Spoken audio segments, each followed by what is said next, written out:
organisé par le réseau Périscope.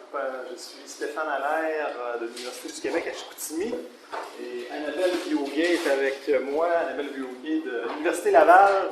Nous sommes chargés d'organiser cette deuxième journée avec un certain coup de pouce, disons-le, de Thérèse Laferrière. Et ça nous fait extrêmement plaisir de poursuivre, en fait, là, la journée d'aujourd'hui. Une journée, en fait, là, qu'il faut voir dans la foulée, dans le suivi de celle d'hier. Et vous allez voir là, dans quelques instants, on a repris certains propos de la journée d'hier pour établir, j'ai envie de dire, des traits d'union. Hein, c'est un concept qu'on a utilisé hier. Alors, on a essayé de l'opérationnaliser pour qu'il y ait, en fait, là, une certaine continuité. Et j'ai envie de reprendre l'expression de Thérèse d'hier, c'est-à-dire s'assurer une journée comme celle d'hier, une journée de conversation. Donc, vous allez voir, il va y avoir certaines présentations, mais plusieurs échanges, plusieurs périodes de questions. On a un panel cet après-midi. Nous sommes partis pour cette deuxième journée. Peut-être avant de rentrer un petit peu plus précisément dans les objectifs du colloque d'aujourd'hui, parce que là, je vois qu'il y a des nouveaux visages qui se sont ajoutés depuis hier. Bienvenue. Bienvenue. Peut-être rappeler, en fait, qui est le réseau Périscope, en fait. Absolument. Bon, alors Périscope, c'est un réseau, donc c'est plus qu'un centre de recherche, c'est un ensemble de chercheurs, en fait, un ensemble de partenaires qui sont réunis avec comme visée de contribuer à mieux comprendre la réussite scolaire. Donc, il y a, parmi les différents partenaires de Périscope, il y a un centre de transfert, le CETREC. On a 25 partenaires qui sont différents acteurs. J'imagine, là, Thérèse pourrait nommer. Là-dedans, dans le partenaire, tu as inclus CSQ, FSE, Fédération des commissions scolaires, Fédération des commissions scolaires, les directions, l'association des TDE. Donc, en fait, ce sont tous les partenaires là, du Québec qui sont intéressés par la réussite scolaire, qui sont représentés, je dirais, dans Périscope. On a 12 universités aussi qui font partie du réseau, 70 chercheurs et des tonnes de questions. Évidemment, 1000, on aurait pu mettre 10 000 ou 1 million, mais en fait, encore davantage de réponses parce que la réussite scolaire, c'est un phénomène complexe pour lequel il n'y a pas une seule réponse, une seule solution. Puis on est tous ensemble, on travaille tous ensemble pour comprendre ce phénomène complexe-là, puis essayer de contribuer à la réussite des élèves du Québec. Dans l'expression Périscope, il y a le mot plateforme, concept plateforme en fait, et le but en fait de cette plateforme-là, le but du réseau Périscope en fait, c'est dans la foulée de ce qu'Annabelle vient de mentionner, c'est vraiment le co-développement et le maintien d'un écosystème où chaque nœud, et là on peut imaginer les nœuds comme étant les différents partenaires de leur rôle propre. Chaque nœud du réseau bénéficie de l'expertise, des connaissances, des apports, des contributions des autres partenaires, des autres nœuds qui joignent ce réseau-là. Et la mission, bien, c'est de créer des effets de réseau. Alors, c'est cette idée que cette mise en réseau peut devenir un levier supplémentaire, en fait, à la persévérance et à la réussite. Hier, Thérèse nous parlait des différents processus qui sont mis de l'avant dans le réseau Périscope. Aujourd'hui, on va se concentrer, entre autres, sur les processus de coopération et de collaboration.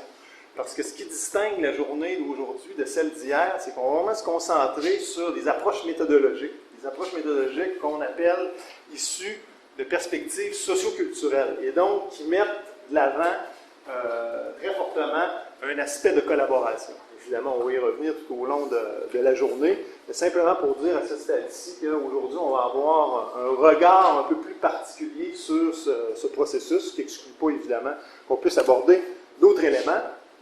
Et comme on le disait hier, en guise de mise en contexte de la journée, le fil conducteur du réseau, en fait, c'est de se dire qu'une participation, une mobilisation accrue et de haut niveau, qui implique l'ensemble des niveaux, que ce soit la classe, au sein de la classe, l'élève, l'enseignant, au niveau de l'école, au niveau des commissions scolaires et des autres acteurs. En fait, le fil conducteur de Périscope, c'est de se dire qu'en intensifiant cette participation et mobilisation-là, on peut créer justement des effets réseau et ainsi contribuer à la persévérance et réussite scolaire.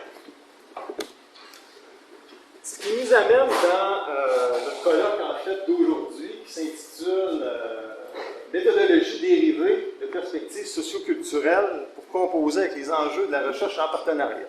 Donc là, plutôt que de répéter ça tout au long de la journée, on s'entend pour dire qu'aujourd'hui, on parle des Médé-Pesso.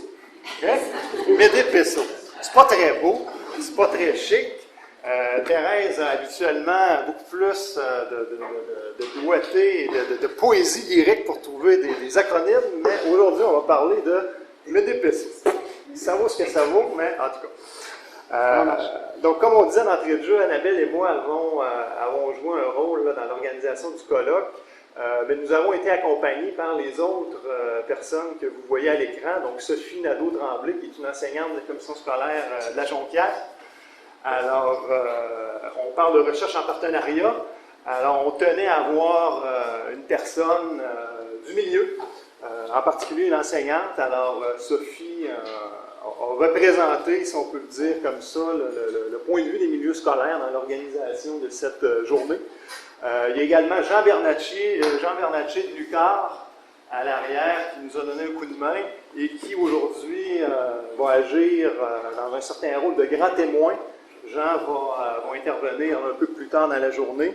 Il y a également Vincent Gagnon, qui est un étudiant au doctorat à l'UQAC, qui va avoir un rôle de discutant un peu plus tard dans la journée. Et Jean Gabin, Ntéboutsé de l'Université de Sherbrooke, qui n'est pas encore arrivé, mais qui nous a donné quand même un coup de pouce dans l'organisation de cette journée. Peux-tu parler un peu des prémices, ce sur quoi on démarre la journée, disons ça comme ça? Non, je vais te laisser continuer. Je vais intervenir plus tard. Parfait. En fait, on parle de 3 prémices. Nous, en fait, cette journée-là s'appuie sur 3 prémices. La participation, en fait, à tous les niveaux et en partenariat pour contribuer à la persévérance. Donc, pour nous, en fait, c'est que pour contribuer à la persévérance et à la réussite, une condition de moins en moins contournable, c'est justement ce travail en partenariat, entre autres, la recherche en partenariat. Donc, nous, on s'appuie sur cette prémisse-là aujourd'hui. Et pourquoi? Annabelle y a fait référence tout à l'heure à la complexité de l'enjeu, des enjeux qui concernent la persévérance et la réussite. Et on a avancé aussi très rapidement lors de la création du réseau Périscope la notion d'angle mort. La notion d'angle mort qui est très visuelle, en fait, c'est que de notre point de vue propre, nous ne pouvons pas tout voir, nous ne pouvons pas nécessairement tout comprendre, et d'où l'intérêt, en fait, là, de ce partenariat. Une deuxième prémisse, en fait, sur laquelle on s'appuie, c'est la spécificité des contextes interpelle des réponses multiples et situées. D'où 1000 questions, 10 000 réponses en contexte. Alors, on va y revenir tout au long de la journée, notamment dans la présentation tout à l'heure Alain Breuleux. Mais la spécificité des contextes, pour nous, elle est fondamentale et c'est ce qu'on essaie de travailler lorsqu'on travaille avec les Médé-Pesso. Et ensuite, ces méthodologies-là, pour nous, permettent de soutenir de réels partenariats et contribuent évidemment là, à amener des réponses multiples et situées. Alors, c'est les 3 prémices sur lesquelles on s'appuie. Puis, Annabelle, je te laisserai peut-être enchaîner avec les objectifs du colloque. Donc, les objectifs du colloque d'aujourd'hui, c'est de partager sur notre méthodologie, sachant que la recherche en partenariat, ça ne s'improvise pas nécessairement, c'est pas quelque chose qu'on fait par accident, ça fait partie fondamentalement de notre conception de la recherche et de la façon dont on veut l'amener aussi. Donc, on veut, dans le colloque d'aujourd'hui, faire remonter, donc, au-delà de nos méthodes qui sont toutes différentes, des enjeux qui sont transversaux, qui sont communs à l'ensemble des personnes qui sont dans la salle ici, puis des gens qui font de la recherche en partenariat. Donc, essayer de situer ces enjeux-là, essayer de comprendre les différents défis auxquels on fait face pour faire des recherches qui soient à la fois pertinentes, avoir une double vraisemblance, là, pour reprendre l'expression connue. Donc, pour situer ces enjeux-là, je pense que c'est intéressant d'entrer dans le détail méthodologique, pour entrer dans le particulier, pour faire ressortir des enjeux plus généraux. Donc, ce qu'on souhaite, c'est que les différentes personnes qui vont présentent leurs fondements, les fondements de leur approche de recherche-intervention et leur méthode aussi là, concrète sur le terrain, pour qu'on puisse en discuter, voir les particularités de ces différentes méthodes-là, ce qu'elles ont de commun, ce qu'elles ont différent. Certains, on va voir sûrement des convergences, mais aussi des divergences apparaître au cours de la journée. C'est certainement ça qui va ajouter de l'intérêt à la discussion. Et on va essayer ensemble d'identifier quels sont les défis qu'on a à relever quand on veut vraiment, dans une perspective multi-périscope. C'est beau, hein? C'est pas moi,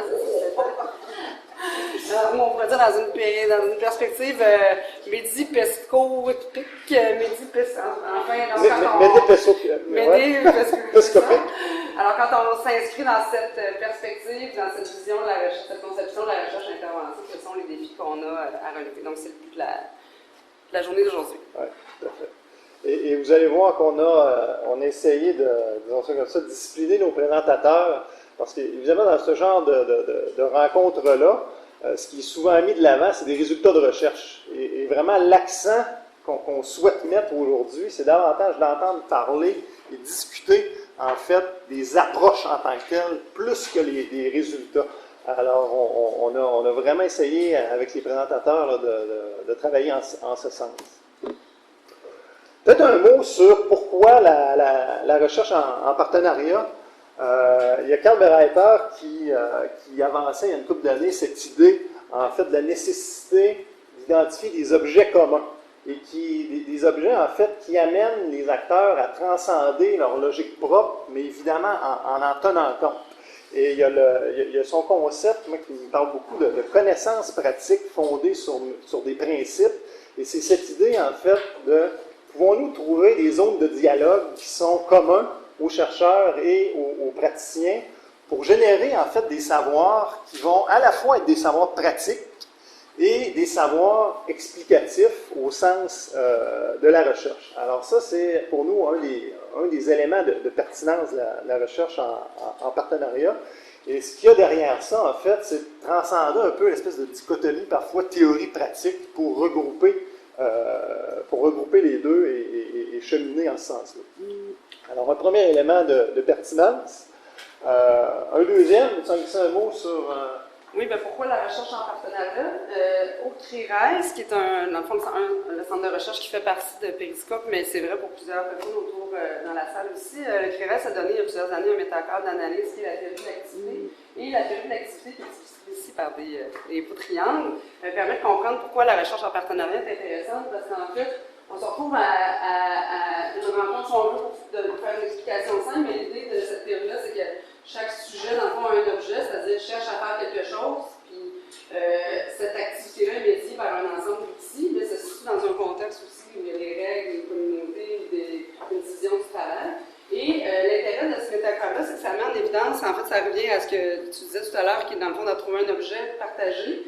Chaque acteur rentre avec son propre système d'activité, sa propre logique d'acteur, et le but de la recherche en partenariat, c'est pas d'en venir à avoir une seule logique d'action commune, mais plutôt de faire se rencontrer des logiques d'action différentes, mais autour d'un objet commun. Donc ici, on aurait pu essayer de faire converger les objets, sachant que c'est pas un objet qui est unique, c'est un objet parmi plusieurs, mais on peut avoir différents systèmes d'activité qui peuvent se rencontrer autour d'un objet. Donc, chacun garde sa logique, chacun dans son contexte, mais on tente de les faire. Donc, on met en place un peu ce qu'on va discuter aujourd'hui. Dans le fond, on met en place un dispositif, une structure qui permet aux acteurs, pour un temps donné, de se rencontrer autour d'un objet. Puis évidemment, dans le modèle, ça va faire émerger des tensions nécessairement entre les différents acteurs, mais à l'intérieur même des systèmes d'activité. Mais c'est ces tensions-là qui vont être productrices, en fait, qui vont être susceptibles d'apporter des transformations. Puis notre travail comme chercheur, c'est entre autres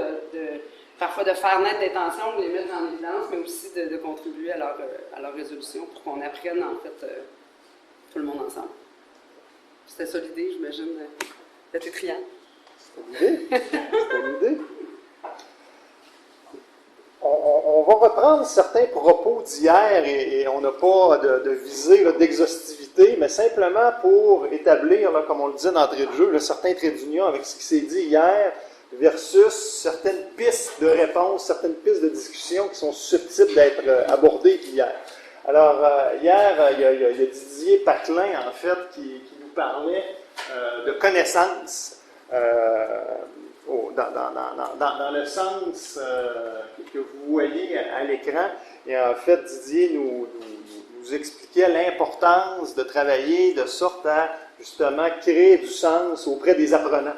Mais là, j'ai envie de dire, ce concept-là, on peut le transposer dans une perspective de recherche en partenariat au sens suivant, c'est-à-dire comment les démarches de recherche que nous mettons en place parviennent à créer du sens auprès des intervenants avec qui on travaille, que ce soit des enseignants, des directions d'école, des conseillers pédagogiques. Alors, je trouvais que le concept de Didier, hier, pouvait trouver un écho également là aujourd'hui. Il y a Mme de Courcy qui nous parlait, en fait, pour reprendre son expression, d'un point de vue du balcon qu'elle amenait hier, en fait. Elle nous expliquait qu'à l'heure actuelle, de son point de vue, on n'avait pas nécessairement de boussole dans l'éducation, de vision claire de ce qu'on veut faire avec les élèves. Elle parlait entre autres de Michel Serres, qui lui-même parle d'une génération de mutants, c'est-à-dire des élèves aujourd'hui qui sont dans un système qui ne sont peut-être plus le leur. Et ce qu'on trouvait intéressant en ramenant cet élément-là, c'est que les MEDEPESO sont des méthodologies qui sont pratiques et propres pour travailler à partir de problèmes mal ou peu définis et dans une perspective de design. Donc ça, vous allez voir, aujourd'hui, on va beaucoup reparler de cette perspective de design, c'est-à-dire créer des choses plutôt que de valider des hypothèses. Alors, et lorsqu'on crée ces modèles-là, on travaille en itérativité. Alors, c'est une façon de faire le pont avec des questionnements qui étaient soulevés, avec ce questionnement qui était soulevé hier. Nadia Rousseau nous a beaucoup aiguillé aussi sur l'importance de s'intéresser au point de vue des élèves. On parle beaucoup de l'intérêt du point de vue des enseignants, des conseillers pédagogiques, mais ce qui est beaucoup revenu dans les conversations hier, c'est aussi de considérer le point de vue des élèves. Et ce qu'on trouve écho dans les MEDEPESO, c'est notamment le principe de design participatif, qui implique, en fait, de près ce qu'on peut appeler l'utilisateur. Il n'y a pas beaucoup de termes là, utilisés dans ce contexte-ci, mais on trouvait quand même là, que ça faisait écho là, à cette préoccupation soulevée par Nadia. Et Christine Hamel nous parlait d'un enjeu d'opérationnalisation. Christine, hier, disait en fait qu'à l'heure actuelle, il y a bien des chercheurs qui savent ce qu'on doit faire pour améliorer la persévérance et la réussite. Les enseignants le savent aussi, mais maintenant, comment peut-on le faire? Et les MEDEPESO, en fait, offrent des pistes de travail en ce sens-là, puisque plusieurs d'entre elles sont centrées justement sur le faire et des éléments de transformation. Alors, voilà pour quelques traits d'union avec ce qui a été dit hier. Un mot sur certains enjeux, défis que nous entrevoyons aujourd'hui. On les présente en rafale, puisqu'on ne veut pas nécessairement voler le punch des différents présentateurs, mais d'entrée de jeu, ce qui nous apparaît comme étant des enjeux, c'est toute l'articulation entre le temps d'intervention, qui est celui, en fait, des intervenants des milieux de pratique, et les temps de la recherche. Et les temps de la recherche, en fait, qui sont souvent des temps qui sont plus longs. Alors ça nous apparaît être un enjeu là, des MEDEPESO. Toute la question de l'arrimage entre le développement professionnel et l'avancement des connaissances scientifiques. Tout à l'heure, Annabelle parlait du principe de double vraisemblance, c'est-à-dire quel est le sens de la démarche pour l'enseignant en termes de développement professionnel et comment cette démarche-là contribue-t-elle aussi à l'avancement plus classique des connaissances. Alors là, il y a un enjeu là, de fond à discuter. La reconnaissance, est-ce que ces approches-là sont suffisamment reconnues auprès de notre propre communauté scientifique? On en parlait justement avec Alain avant le début de la matinée. Alors pour nous, là, il y a un enjeu encore là, à travailler autour de cette reconnaissance de ces méthodologies. Puis c'est un peu étrange parce que dans le fond, ce pas des méthodologies qui datent d'hier. Hein? Ça fait quoi, 15 ans, 20 ans qu'elles sont en émergence, qu'elles prennent de plus en plus de place, mais la question de la reconnaissance peut encore être posée. Je continue avec certaines autres. Oui, la question de la généralisation des résultats, du concept de transfert de connaissances, c'est sûr que dans une démarche de partenariat, on cherche toujours à répondre à la spécificité du contexte, puis on est dans des postures de recherche où on ne cherche pas nécessairement à produire des connaissances généralisables, des lois universelles qui s'appliquent à l'ensemble des contextes. Par ailleurs, évidemment, on travaille avec des fonds publics ou on travaille avec des partenaires, mais on n'est pas non plus des consultants qui visent juste à répondre à un besoin très ponctuelle d'un milieu, on a quand même une responsabilité, une éthique, si on veut, professionnelle comme chercheur, de produire des résultats qui, sans être généralisables, disons, on n'utilisera pas ce terme-là, mais sont néanmoins remobilisables, disons-le comme ça, dans d'autres contextes, dans d'autres milieux, mais parfois ça fait naître une tension entre répondre à un besoin très spécifique d'un milieu versus produire des connaissances qui sont remobilisables dans d'autres contextes. C'est pas toujours évident à gérer comme... Oui, ça, je peux essayer d'interpréter ce que tu voulais dire. Tu me diras ce que je ne suis pas certaine. La recette, probablement que tu veux dire, parfois les milieux nous demandent des recettes, c'est ce que tu veux dire. Donc, c'est sûr qu'il y a un milieu qui nous demande une recette, comment faire, c'est quoi la solution. Dans une perspective de chercheur, il n'y a jamais une solution à un problème, surtout pas un problème complexe comme celui de la persévérance et de la réussite scolaire. Donc, parfois, il y a un travail de co-formation à faire pour faire évoluer une demande on va, disons-le, de recettes vers une demande plus large, mais finalement qui va mieux répondre, je pense, à long terme aux besoins du milieu, mais qui n'est pas nécessairement on est dans un monde où les livres, les 12 façons de faire ci, les 18 façons de faire ça, donc on est dans un monde, pas juste en enseignement, mais qui veut des recettes, c'est pas nécessairement notre posture comme chercheur. Puis il y a aussi la question du jugement, donc la peur d'être jugé peut-être par les chercheurs.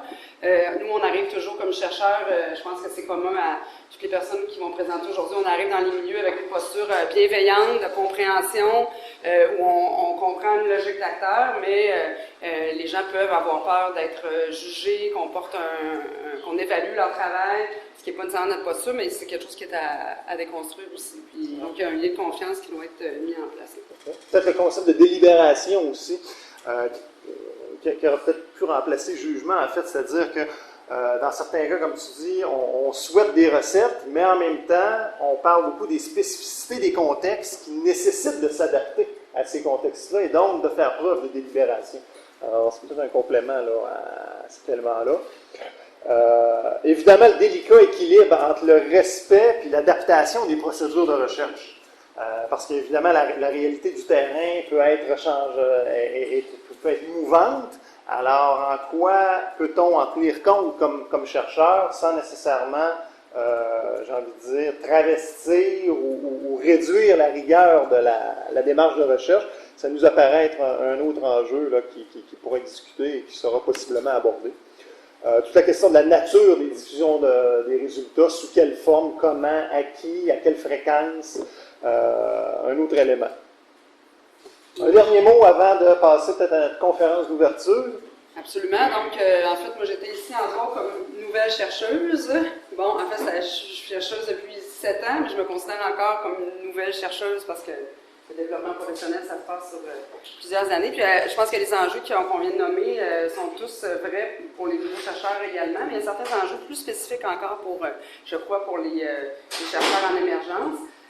Qui veulent faire de la recherche en partenariat. Du point de vue de la recherche, on ne se le cachera pas, ça va revenir en trame de fond, je pense, tout au long de la journée. Mais on est dans un contexte, c'est vrai pour tous les chercheurs, pas uniquement pour les débutants, mais où on doit monter un dossier de recherche, on veut avoir une permanence, on veut obtenir des subventions de recherche et publier, le temps qu'on passe à faire du partenariat, à intervenir dans les milieux, on n'est pas en train d'écrire un article scientifique et on ressent toujours cette tension-là, ce qui est vrai pour tout le monde, mais quand ton emploi est à la clé, disons que ça ajoute un niveau supplémentaire.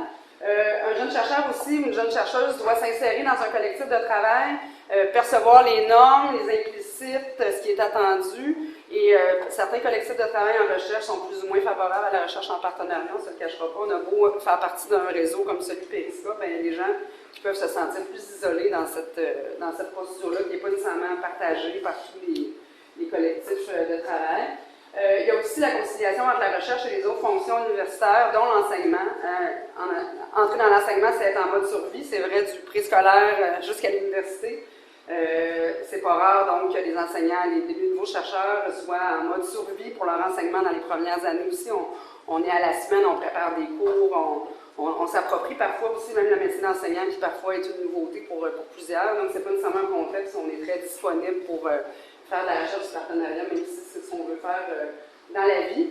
Et comme jeune chercheur, on possède aussi des ressources limitées, donc pas nécessairement encore de subventions de recherche, un soutien qui est inégal d'une université à l'autre, même d'un département ou d'une faculté à l'autre, pas nécessairement d'étudiants gradués, le bon étudiant au doctorat qui va devenir un pivot de notre équipe de recherche sur lequel on peut s'appuyer, mais on ne l'a pas nécessairement trouvé encore dans certaines plus petites universités, peut-être on ne trouvera jamais, ça se pourrait aussi, donc c'est pas nécessairement simple. Ça, et du point de vue de l'intervention, si on a des défis comme jeune chercheur, comment on fait un partenariat? On cogne à la porte de quelqu'un pour dire bonjour, je suis chercheuse, je viens d'avoir un doctorat, vous me laissez entrer, puis je vais parler de votre pratique. C'est pas comme ça que ça fonctionne. Il faut établir des partenariats. C'est long, c'est parfois difficile quand on n'est pas encore connu du milieu. Et parfois, on peut ressentir à tort ou à raison un déficit de crédibilité quand on n'a pas ni d'expérience d'enseignement énorme, ni d'expérience de recherche. C'est quoi notre statut? Qu'est-ce qu'on peut apporter au milieu? Je pense qu'on peut apporter beaucoup de choses plus dans une posture d'accompagnement, mais il faut définir cette crédibilité-là aussi, puis la construire, ce qui n'est pas toujours évident quand on commence. Alors, la table est mise. Plusieurs éléments en rafale. Ça se voulait intentionnel, en fait, là, pour susciter le foisonnement de questions. Et sans plus tarder, nous inviterions, en fait, Alain Breuleux, qui est professeur à l'Université de McGill et qui a une vaste expérience des médépésos depuis plus d'une vingtaine d'années. Je me souviens d'un article qu'Alain a écrit au début des années 90 sur le design participatif et qui est probablement une disons-le comme ça, une des premières personnes au Québec à avoir travaillé sur ces méthodologies en éducation au Québec. Alors, je te laisse la parole, Alain, pour ta conférence d'ouverture et on te remercie beaucoup d'avoir accepté l'invitation.